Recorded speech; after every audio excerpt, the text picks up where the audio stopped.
Muitas teorias tentaram descrever quando e como nosso planeta foi formado. Porém, até recentemente, havia poucas evidências de peso para lhe dar apoio. Agora, no entanto, uma nova descoberta lançou diante dos olhos do mundo um modelo revolucionário de nossas origens, forçando muitos cientistas a pensar no impensável.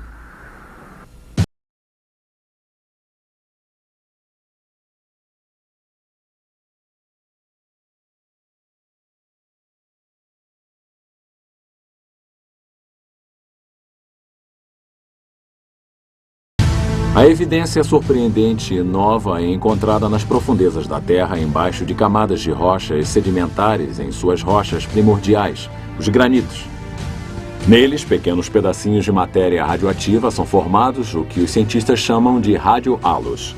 Eles deixaram vestígios reveladores, criando uma esfera descolorida ao redor deles. Os cientistas conseguem identificar precisamente que tipo de material ocasionou esses halos radioativos através da medição de seu tamanho. Um cientista americano, Dr. Robert Gentry, examinou mais de 100 mil de tais fenômenos. O Dr. Gentry descobriu uma espécie de halo radioativo que não deveria existir. De fato, de acordo com todo o princípio básico da teoria evolutiva, não poderia estar lá. É impossível. Porém, após anos de experiências e de testes, agora não restam dúvidas. Eu identifiquei radiohalos de polônio nos granitos da base da Terra. Na América, Canadá, na Escandinávia, na Europa, na Rússia, no Japão e em Madagascar. Isso é extraordinário, porque esses isótopos de polônio possuem uma existência fugaz. Uma vez eu identifiquei a ocorrência de polônio 218 por alguns minutos, antes que se decompusesse em outro elemento. E apesar disso, esse elemento radioativo deixou marcado seu halo identificador no granito sólido, principalmente nessas amostras das White Mountains em New Hampshire e de Eiji, no Japão. No granito, os halos são encontrados nesse mineral escuro chamado mica. A mica precisa ser cortada bem fina ou retirada com uma fita adesiva, então colocada numa placa de vidro antes que os halos possam ser observados.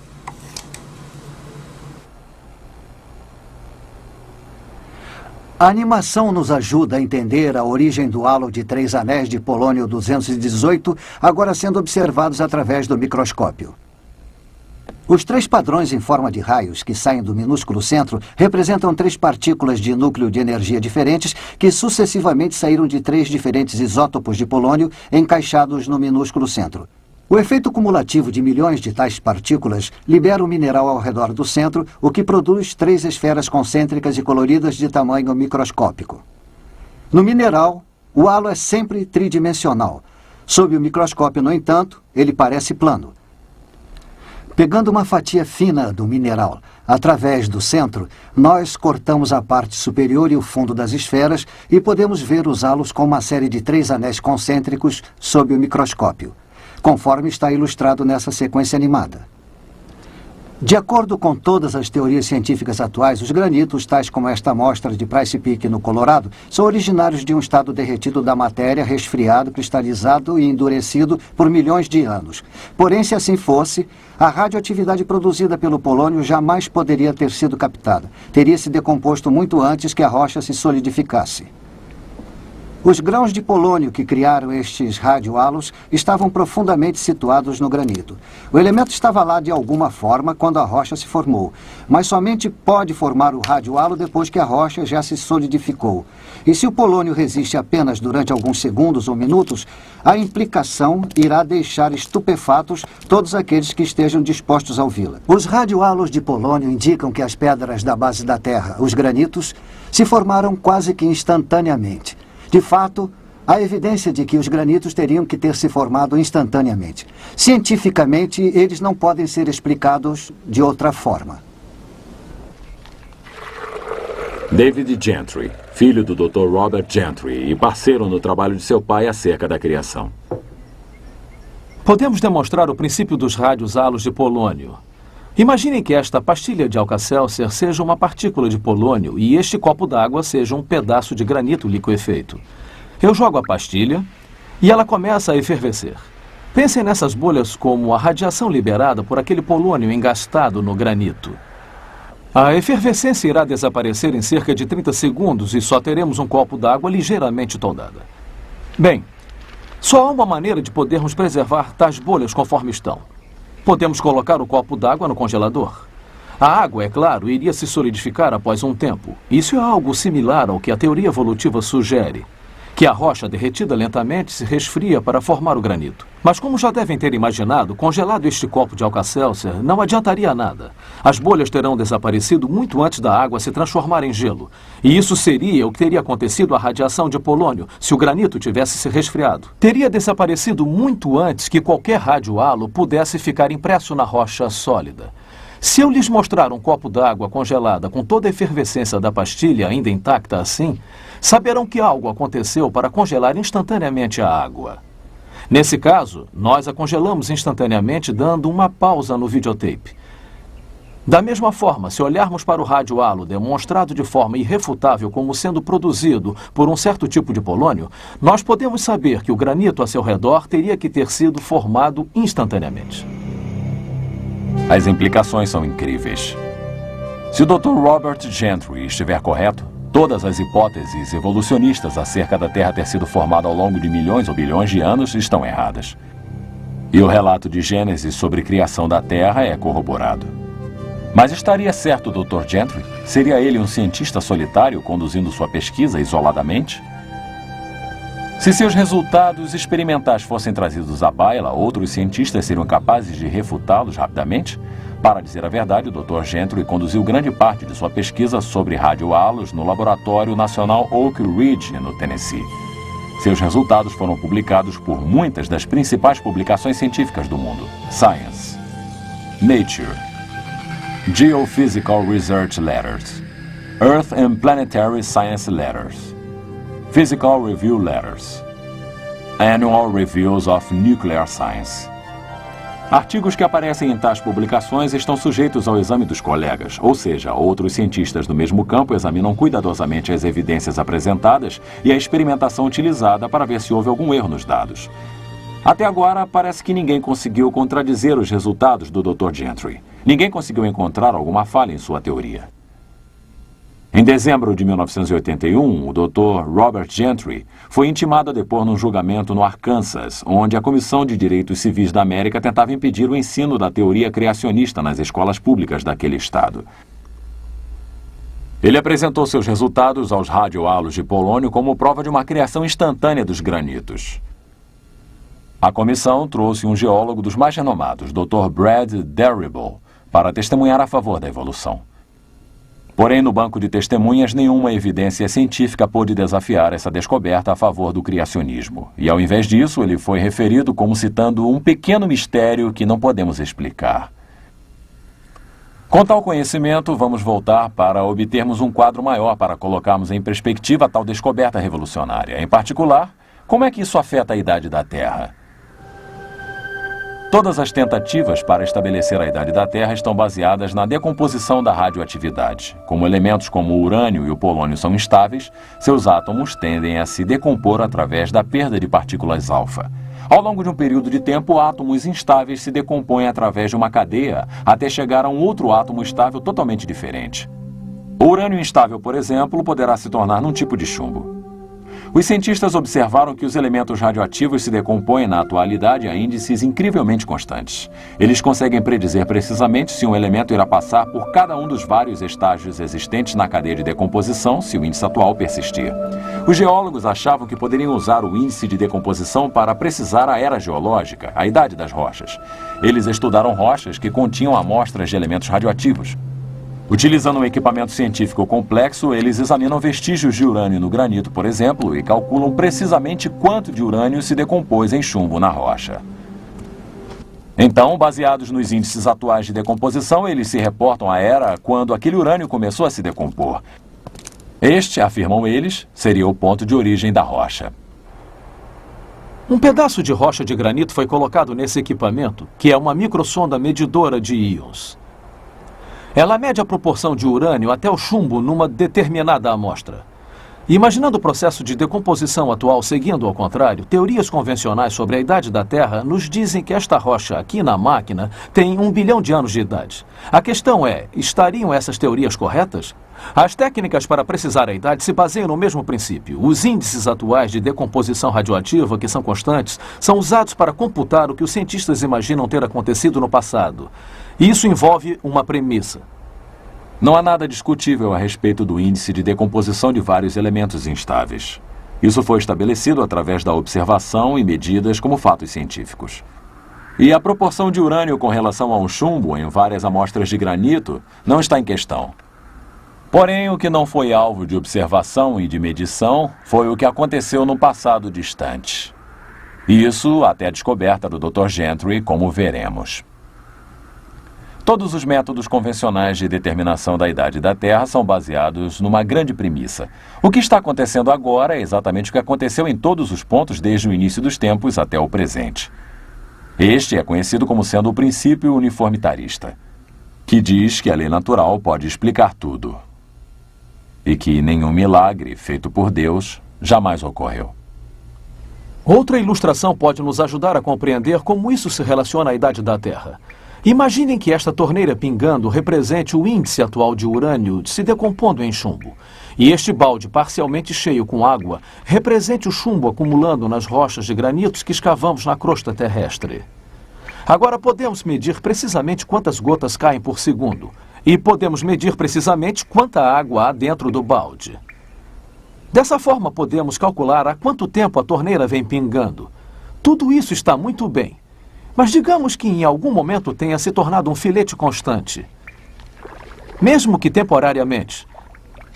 Então, mesmo que saibamos precisamente os índices de decomposição atuais e a proporção atual de urânio para o chumbo nos granitos com precisão, tais fatos não nos dizem nada a respeito da época em que a rocha foi formada, a não ser que a decomposição do urânio tenha sido constante.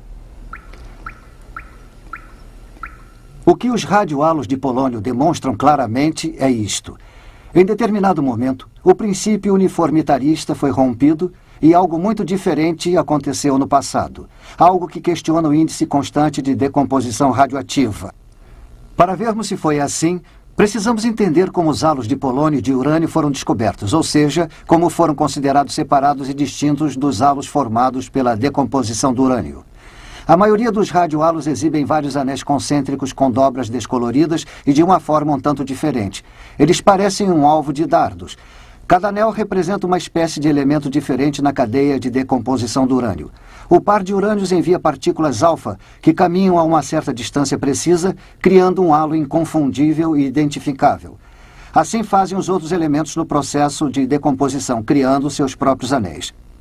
Vocês podem ver as evidências do processo de decomposição do urânio nesses anéis. Mas o que fiquei surpreso ao descobrir foram halos que começavam com o polônio. Não havia evidências de qualquer urânio que os produzisse. Isso não deveria acontecer.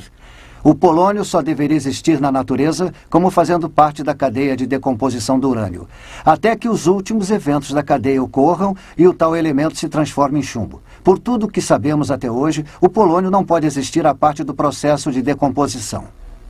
No entanto, visto através do microscópio, algo muito diferente acontecera no passado. O polônio isolado. Algo não explicável, de acordo com as leis científicas atuais. Eu descartei todas as possibilidades, menos o elemento primordial do polônio, o qual foi criado desde o início. Uma das experiências que descartou o urânio e que confirmou o polônio primordial como a causa dos halos de polônio perdidos em granitos foi realizada com a microsonda de íons.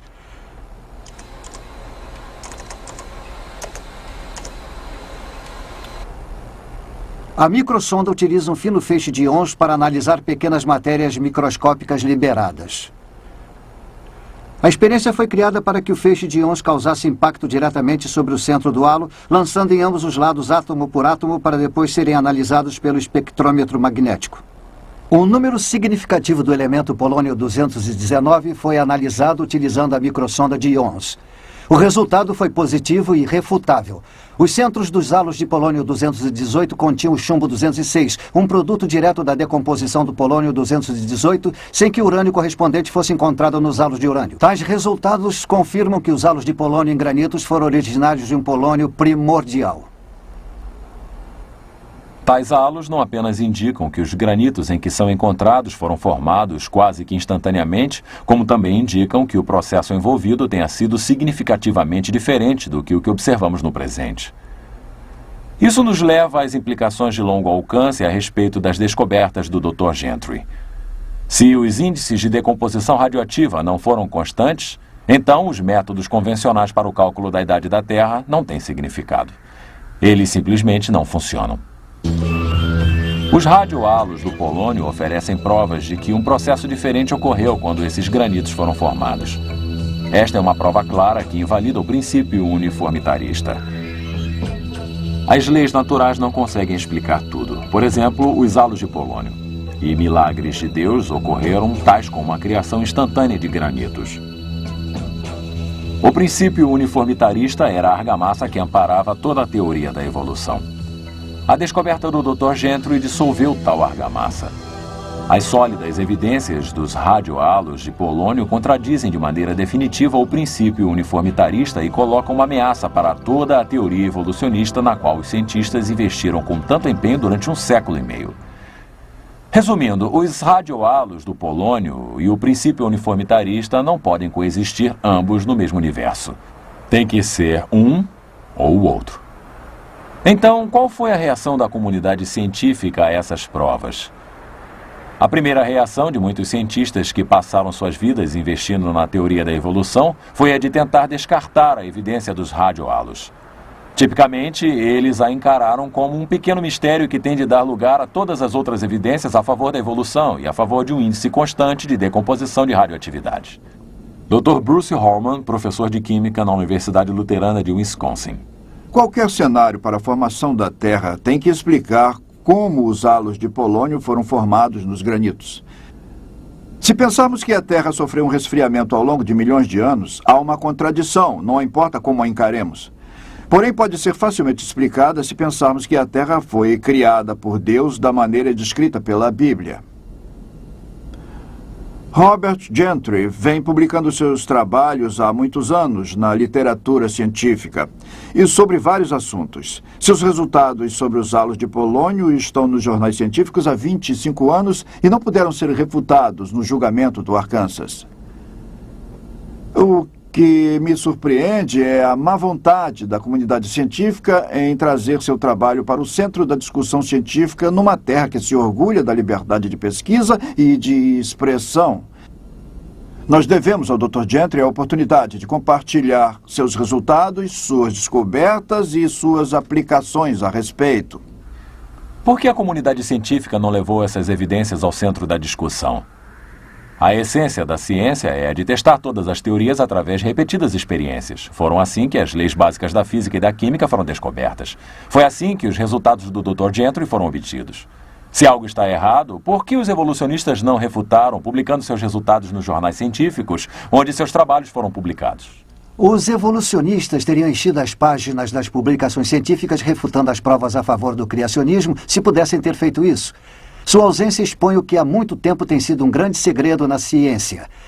Os evolucionistas cometeram um erro colossal criando a teoria de uma Terra que se desenvolveu sobre a premissa de que os granitos se formaram naturalmente, sem ter evidências científicas sólidas para apoiar tal premissa.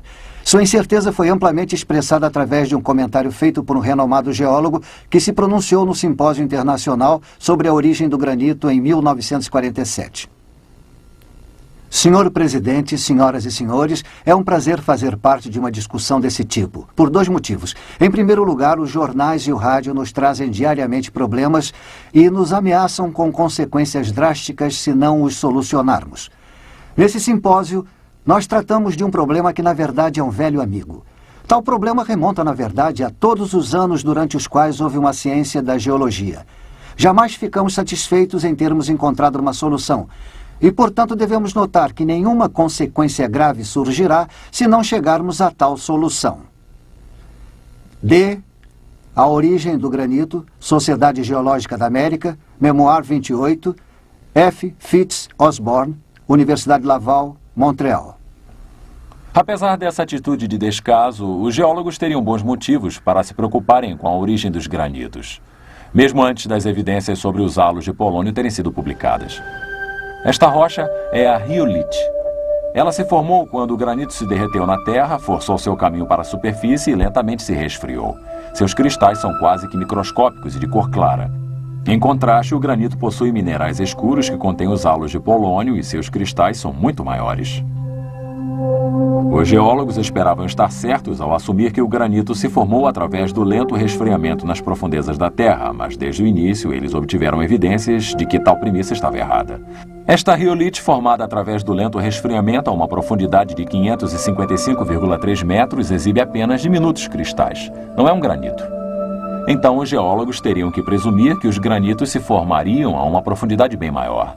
Na década de 60, os geólogos derreteram pequenos pedaços de granitos e deixaram que esfriassem lentamente sob condições de calor e de pressão existentes a grandes profundidades na Terra. Esta é uma pedra produzida em tais experiências. Tem apenas pequenos cristais, como uma riolite. Não tem cristais grandes, não tem cristais escuros. Não é granito. Os halos de polônio nos dizem que os granitos se formaram pela criação, não por processos naturais. Os granitos contêm a assinatura da criação. Riolites e pedras criadas em laboratório não têm. É tudo bastante simples. Apesar de tais fatos, em 1987, geólogos ainda tratavam da origem dos granitos como em 1947, quando foi mencionado como sendo um velho amigo. O simpósio de 1987 terminou com o seguinte lamento. Conforme foi bem documentado pela discussão durante esta reunião, muitas antigas questões ainda são debatidas. Eu espero que daqui a 100 anos não estejamos debatendo as origens dos granitos. Professor W.S. Fife, Departamento de Geologia, Universidade de West Ontário, Canadá. Porém, 4 anos mais tarde, em 1991, geólogos no segundo simpósio de Hutton sobre a origem dos granitos e rochas correlatas não conseguiram realizar seu desejo e as mesmas questões foram debatidas. O geólogo Dr. Andrew Snelling, da Fundação Criacionista Científica da Austrália, examinou as evidências de campo quanto à origem dos granitos e considera as possibilidades de sua criação. O estudo da geologia se dedica a pesquisar a história da Terra e a origem das rochas que cobrem a superfície da Terra. Então, se estudamos a origem dos granitos, é uma coisa importante, porque não é apenas uma questão isolada. O motivo é porque essas rochas, esses granitos, são encontrados em todos os continentes da superfície da Terra, expostos em áreas visíveis, às vezes por centenas de quilômetros quadrados, como, por exemplo, aqui no sul da Califórnia. Essas rochas estão expostas na cordilheira de montanhas que forma a espinha dorsal dessa região. Então, lidar com a questão da origem dos granitos é de fundamental importância para entendermos o desenrolar da história da Terra. Quando respondemos à pergunta sobre a origem dos granitos, nós podemos nos reportar à literatura científica convencional, onde há a ideia que a maioria dos cientistas propõe de que tais rochas, os granitos que vemos aqui expostos nessas montanhas atrás de nós, se originam da época em que um material aquecido chamado magma existia nas profundidades abaixo da superfície da Terra. Ele supõe que ele tenha se resfriado lentamente ao longo de vários milhões de anos. E eu sugiro que milhões de anos de erosão do material que cobria o granito tenha agora sido exposto à nossa visão para que nós estudemos a questão. É isso que lemos na maior parte da literatura, se não em todos os livros. O que nos é ensinado como o saber convencional relativo à origem dessas rochas. Para responder a essa pergunta sobre a origem dos granitos e para vermos se a sabedoria convencional seria a explicação correta, nós precisamos examinar as relações de campo do granito, como ocorre o granito e como ocorre em relação a outras rochas. Aqui, por exemplo, no sul da Califórnia, nas cordilheiras, onde esses granitos são expostos em centenas de quilômetros quadrados, nós encontramos algumas relações bastante estranhas para as quais o saber convencional não parece ter explicação. Por exemplo, nós vemos, como aqui nessa rocha, uma parte escura, como se fossem blocos e remendos que estão claramente delineados e facilmente visíveis contra o granito normal. E em outros lugares podemos ver o que parece ser um material com veios. E isso suscita a pergunta se por acaso teriam 2 ou talvez até 3 formas de magma derretido de diferentes composições. E também suscita a pergunta de como o saber convencional pode explicar formas derretidas assim, existindo lado a lado para produzir rochas desse jeito tão diferentes umas das outras. E mesmo assim não se misturam. Quando vamos até Bishop, por exemplo, aqui na Califórnia, nós podemos ver, na verdade, numa área montanhosa, material derretido, nesse caso que resfriou até o lodo, interagindo com uma rocha do tipo de granito, o minério de granito que nós temos. E lá onde sabemos com certeza que houve mistura e interação, nós podemos ver onde bolhas de minério de granito foram incluídas na pedra básica. E isso indica que, pelo que sabemos, o material derretido interagindo com a rocha, isso produz a mistura. E isso realmente suscita questões acerca do saber convencional que normalmente explicaria estas pedras que vemos aqui como talvez sendo várias formas derretidas resfriando ao mesmo tempo que deveriam se misturar. Porém, essas relações demonstram que não se misturaram. Isso nos leva a fazer a pergunta: existe alguma outra explicação possível para a origem destas rochas, para estes granitos? Eu acredito que haja outra explicação. Sabe, quando eu olho para estas pedras e eu vejo suas relações conforme nós discutimos aqui, nós somos levados a perguntar a nós mesmos: poderiam estas rochas ter sido formadas rapidamente, repentinamente? Afinal, não houve tempo para haver mistura. Não houve provavelmente calor envolvido, porque senão o calor teria colaborado para que a mistura ocorresse. Então, isso traz à minha mente a possibilidade de que nos fala a Bíblia, de que Deus criou as rochas no início. Poderiam estas rochas ser rochas que Deus criou? A Bíblia nos diz que no começo Deus criou a terra, Ele criou o solo. Isso significa que Ele criou as rochas. Poderiam estas rochas, esses granitos, ter tido uma origem súbita, criada por Deus? É significativo neste contexto que, portanto, não apenas observemos as relações de campo, mas também devemos olhar tais rochas no microscópio. Porque no microscópio, ao examinarmos estas rochas, poderemos ficar cientes de que existem provas sólidas, que já foram descobertas há algum tempo, a respeito de partículas nestas rochas, uma radioatividade que sugere de maneira enfática que estas rochas tenham sido criadas por Deus.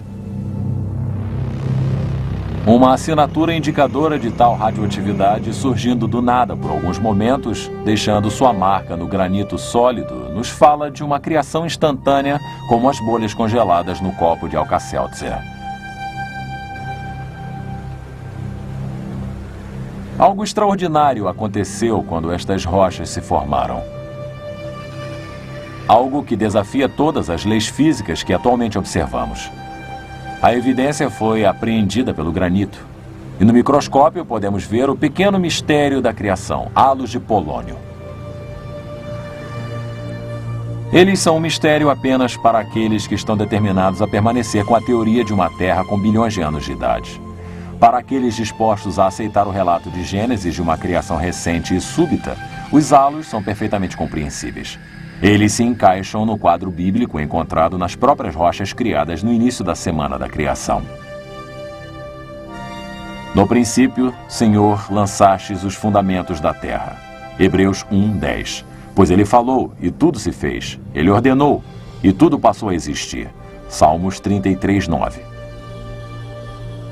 Os halos radioativos de polônio oferecem provas sólidas de que as rochas que são a base da Terra, os granitos, foram criados quase que instantaneamente.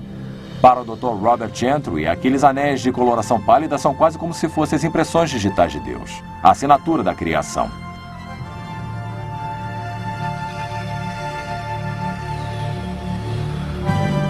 Para maiores informações, leiam o livro do Dr. Gentry, O Pequeno Mistério da Criação. Para obter seu exemplar, ligue para 1-800-467-6380.